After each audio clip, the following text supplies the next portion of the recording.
ಇದಕ್ಕಿನ ಬೇಳೆ ಕಿಚಡಿ ಮಾಡ್ತಾಯಿದ್ದೀನಿ. ನೋಡಿ, ಅದಕ್ಕೆ ಬೇಕಾಗುವಂಥ ಇಂಗ್ರೀಡಿಯೆಂಟ್ಸ್ ಹೇಳ್ತಾ ಇದ್ದೀನಿ. ರುಬ್ಕೊಳ್ಳೋದಕ್ಕೆ ಬೆಳ್ಳುಳ್ಳಿ, ಶುಂಠಿ, ಕೊತ್ತಂಬರಿ ಸೊಪ್ಪು, ಪುದೀನ ಮತ್ತು ನಾನು ಒಂದು ಮುಕ್ಕಾಲು ಕೆ ಜಿ ಇಷ್ಟು ಮಾಡಬೇಕಾದ್ರಿಂದ ಒಂದು 10 ಮೆಣಸಿನ್ಕಾಯಿ, ಸ್ವಲ್ಪ ಚಕ್ಕೆ, ಲವಂಗ ಹಾಕ್ಕೊಂಡಿದ್ದೀನಿ. ಒಗ್ಗರಣೆಗೆ ಅಂತ ಸ್ವಲ್ಪ ಪುದೀನ, ಕೊತ್ತಂಬರಿ ಸೊಪ್ಪು, ಈರುಳ್ಳಿ, ಒಂದು 3 ಗಡ್ಡೆ ಈರುಳ್ಳಿ, ಒಂದು 3 ದೊಡ್ಡ ಸೈಜ್ ಟೊಮೆಟೊ, ಒಂದು ನಿಂಬೆಹಣ್ಣು ಕಟ್ ಮಾಡ್ಕೊಂಡಿದ್ದೀನಿ. ಇದು ಮೊಸರು ಬಜ್ಜಿಗೆ ಅಂತೇಳ್ಬಿಟ್ಟು ಸೌತೆಕಾಯಿ, ಒಂದು ಟೊಮೆಟೊ, ಹಾಗೆ ಒಂದು ಈರುಳ್ಳಿನ ಕಟ್ ಮಾಡಿ ಸಪ್ರೇಟಾಗಿ ಇಟ್ಕೊಂಡಿದ್ದೀನಿ. ಇದೆ 4 ಎಲೆ, ಹಾಗೆ ಒಂದು ಮೊಗ್ಗು ಚಕ್ಕೆ ಸ್ವಲ್ಪ ಇಟ್ಕೊಂಡಿದ್ದೀನಿ. ಪಲಾವ್ ಸಾಮಾನೆಲ್ಲ ಒಗ್ಗರಣೆಗೆ ಬೇಕಂತ ಪಲಾವ್ ಸಾಮಾನು ಇಟ್ಕೊಂಡಿದ್ದೀನಿ. ಈಗ ರುಬ್ಕೊಬೇಕಾಗಿರೋದನ್ನೆಲ್ಲ ರುಬ್ಕೊಂಬಿಡೋಣ. ಕಾಯಿ ತುರಿ ಒಂದು 3 ಚಮಚ, ಆಮೇಲೆ ಪುದೀನ, ಹಸಿಮೆಣಸಿನ್ಕಾಯಿ, ಚಕ್ಕೆ, ಲವಂಗ, ಬೆಳ್ಳುಳ್ಳಿ, ಶುಂಠಿ ಹಾಗೂ ಕೊತ್ತಂಬರಿ ಸೊಪ್ಪು. ಇದನ್ನು ನುಣ್ಣಗೆ ರುಬ್ಕೊಳ್ಳೋಣ ಫ್ರೆಂಡ್ಸ್. ಬೇಳೆ ತೊಗೊಂಡಿದ್ದೀನಿ. 1 ಕಪ್ಪು ಅರಿಶಿನ ಹಾಕ್ಬಿಟ್ಟು ಚೆನ್ನಾಗಿ ತೊಳೆದು ಇಟ್ಕೊಂಡಿದ್ದೀನಿ. ಯಾಕೆಂತಂದರೆ ಅರಿಶಿನ ಹಾಕಿದ್ರೆ ಅದು ಸ್ಮೆಲ್ಲೆಲ್ಲ ಹೋಗುತ್ತೆ, ಅದಕ್ಕೋಸ್ಕರ. ಇನ್ನು ಮಾಮೂಲಿಯಾಗಿ ಒಂದು ಅರ್ಧ ಕಪ್ಪು ಮೊಸರು ತೊಗೊಂಡಿದ್ದೀನಿ, ಅರಿಶಿನ ಪುಡಿ ಇಟ್ಕೊಂಡಿದ್ದೀನಿ. ಸ್ಟಾರ್ಟ್ ಮಾಡೋಣ. ಇದಕ್ಕಿನ ಬೇಳೆ ಕಿಚಡಿ. ನೋಡಿ, ಈಗ ನಾನು ಇದಕ್ಕೆ ಬೇಕಾಗುವಷ್ಟು ಎಣ್ಣೆ ಹಾಕ್ಕೋತಾ ಇದ್ದೀನಿ. ಎಣ್ಣೆ ಹಾಕ್ಕೋತಾ ಇದ್ದೀನಿ ಮತ್ತು ಪಲಾವ್ಗೆ ಬಳಸ್ತಕ್ಕಂಥ ಎಲ್ಲ ಸಾಮಾನುಗಳನ್ನ ಹಾಕ್ಕೋತಾ ಇದ್ದೀನಿ.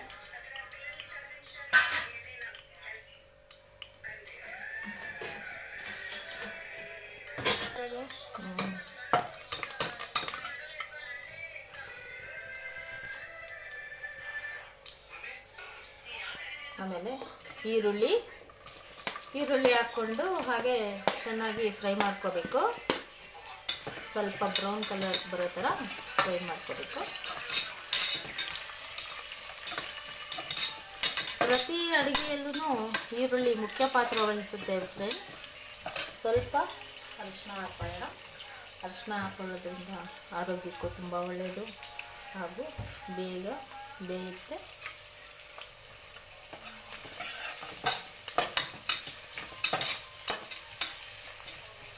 ಬೇಯಿಸಿಟ್ಟಿದ್ದೀನಿ. ಈಗ ಮೊಸರು ಬಜ್ಜಿನ ಮಾಡ್ಕೊಳ್ಳೋಣ. ಇಲ್ಲಿ ನಾನು 1/4 ಲೀಟ್ರ್ ಮೊಸರು ತೊಗೊಂಡಿದ್ದೀನಿ. ಇದಕ್ಕೆ ಸ್ವಲ್ಪ ಸೌತೆಕಾಯಿ, ಟೊಮೆಟೊ ಹಾಗೂ ಈರುಳ್ಳಿ, ಸ್ವಲ್ಪ ಕೊತ್ತಂಬರಿ ಸೊಪ್ಪು, ಹಾಗೆ ಸ್ವಲ್ಪ ಪುದೀನ, ಸ್ವಲ್ಪ ನೋಡೋದಕ್ಕೂ ಚೆನ್ನಾಗಿರುತ್ತೆ ಹಾಗೂ ತಿನ್ನೋದಕ್ಕೂ ಚೆನ್ನಾಗಿರುತ್ತೆ ಮಾಡಿದ್ದೀನಿ. ಮತ್ತು ರುಚಿಗೆ ತಕ್ಕಷ್ಟು ಉಪ್ಪನ್ನು ಹಾಕ್ಕೋಬೇಕು. ಉಪ್ಪಿಲ್ಲದೆ ಇರ್ತಕ್ಕಂಥ ಅಡುಗೆ ಯಾವುದೂ ಇರಲಿಕ್ಕಿಲ್ಲ. ಆದರೆ ಉಪ್ಪು ಹಾಕದೇ ಇದ್ದರೆ ನಾವು ಎಷ್ಟು ರುಚಿ ತಕ್ಕಂಥ ತರಕಾರಿಗಳನ್ನ ಬಳಸಿದ್ರೂ ಕೂಡ ಪ್ರಯೋಜನ ಇರೋದಿಲ್ಲ. ಉಪ್ಪು ನೋಡಿ ಬೇಕಾದಷ್ಟು.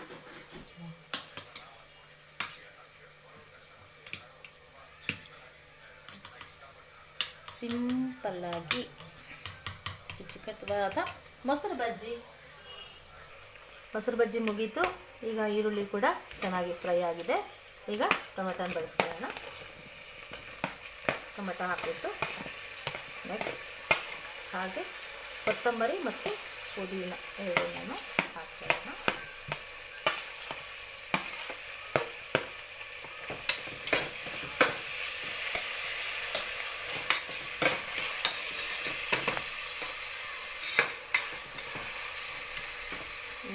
ಚೆನ್ನಾಗಿ ಬೇಯಬೇಕು.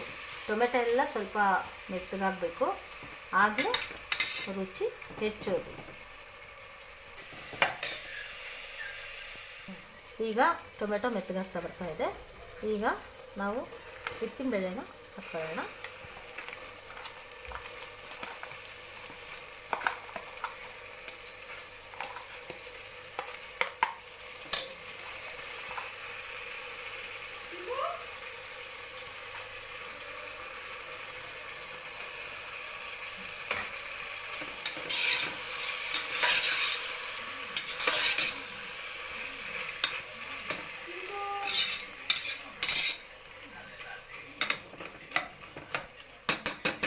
ಸ್ವಲ್ಪ ಇದು ಎಣ್ಣೆಯಲ್ಲಿ ಬೇಯಬೇಕು ಫ್ರೆಂಡ್ಸ್. ಇದು ಆಗಲೇ ರುಬ್ಬಿಟ್ಕೊಂಡಿದ್ವಲ್ಲ ಆ ಮಸಾಲೆನ ಸೇರಿಸ್ಕೊಳ್ಳೋಣ.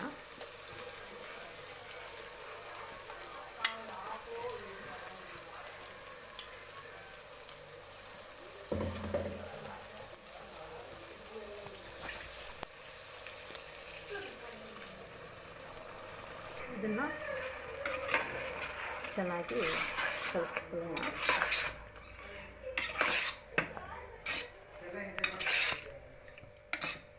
ಹಾಗೆ ಮೊಸರು ವೀಕ್ಷಕರೇ ನೋಡಿ, ಮೊಸರನ್ನ ಅರ್ಧ ಕಪ್ ಮೊಸರನ್ನ ಸೇರಿಸ್ಕೊಂಡಿದ್ದೀನಿ.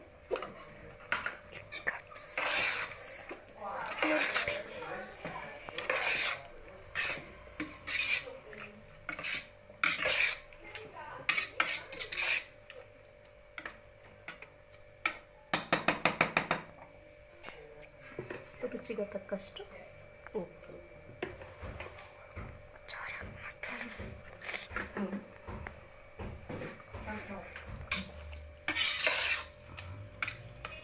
ಈಗ ಮಸಾಲೆ ಎಣ್ಣೆ ತೇಲೋವರೆಗೂ ನಾವು ಇದನ್ನು ಬಿಡಬೇಕು.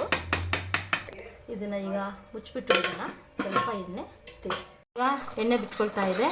ಯಾಕೆ ಅಂದರೆ ಮಸಾಲೆ ಹಾಕಿದಾಗ ಎಣ್ಣೆ ಬಿಟ್ಕೊಳ್ಳೋವರೆಗೂ ಚೆನ್ನಾಗಿ ಕುದಿಸ್ಬೇಕು. ಯಾಕೆ ಅಂತಂದರೆ ಮಸಾಲೆ ವಾಸನೆ ಹೋಗಬೇಕಲ್ವಾ, ಅದಕ್ಕೋಸ್ಕರ ಚೆನ್ನಾಗಿ ಕುದಿಯೋ ಥರ ಮಾಡ್ಕೋಬೇಕು. ಈಗ ನೆನೆಸಿ ಇಟ್ಕೊಂಡಿರ್ತಕ್ಕಂಥ ಅಕ್ಕಿನ 3 ಲೋಟ ಅಕ್ಕಿ ಹಾಕ್ಕೊಳ್ತಾ ಇದ್ದೀನಿ.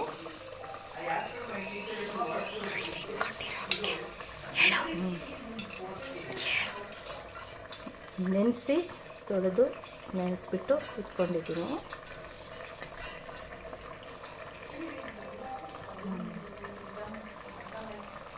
ಇದಕ್ಕೆ ಈಗ 3 ಲೋಟ ಅಕ್ಕಿ ಆಗಿರೋದ್ರಿಂದ 6 ಲೋಟ ಅಕ್ಕಿನ ನೀರನ್ನ ಹಾಕ್ತಾ ಇದ್ದೀನಿ.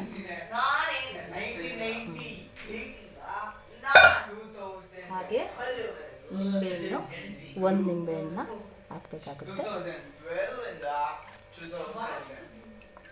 ನಿಂಬೆಹಣ್ಣು ಹಾಕೋದ್ರಿಂದ ಅನ್ನ ಚೆನ್ನಾಗಾಗುತ್ತೆ ಮತ್ತು ದಪ್ಪ ಆಗೋದಿಲ್ಲ, ಹಾಗೆ ಅಂಟಂಟು ಆಗೋದಿಲ್ಲ, ಮತ್ತು ಟೇಸ್ಟು ಕೂಡ ತುಂಬ ಚೆನ್ನಾಗಿರುತ್ತೆ ನಿಂಬೆಹಣ್ಣು ಹಾಕೋದ್ರಿಂದ. ನಿಂಬೆಹಣ್ಣಲ್ಲಿ ಸಿ ವಿಟಮಿನ್ ಇರುತ್ತೆ ವೀಕ್ಷಕರೇ, ತುಂಬ ಒಳ್ಳೆಯದು ಆರೋಗ್ಯಕ್ಕೆ. ಇದನ್ನು ಚೆನ್ನಾಗಿ ಮಿಕ್ಸ್ ಮಾಡಿಕೊಂಡು ಈಗ ನಾವು ಕುಕ್ಕರ್ನ ಮುಚ್ತಾ ಇದ್ದೀನಿ. ಈಗ ಕುಕ್ಕರ್ ಮುಚ್ಚಿಬಿಟ್ಟು 2 ವಿಷಲ್ ಬರೋವರೆಗೂ ಬೇಳೆ ಕಿಚಡಿ ರೆಡಿಯಾಗಿದೆ. ಈಗ ಸರ್ವ್ ಮಾಡ್ತಾ ಇದ್ದೀನಿ. ನೋಡಿ,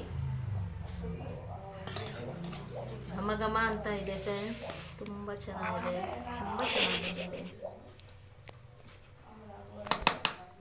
ಇದಕ್ಕೆ ಮತ್ತೆ ಮೊಸರು ಬಜ್ಜಿ combination, ಮೊಸರಿನ raita. Okay, thank you friends.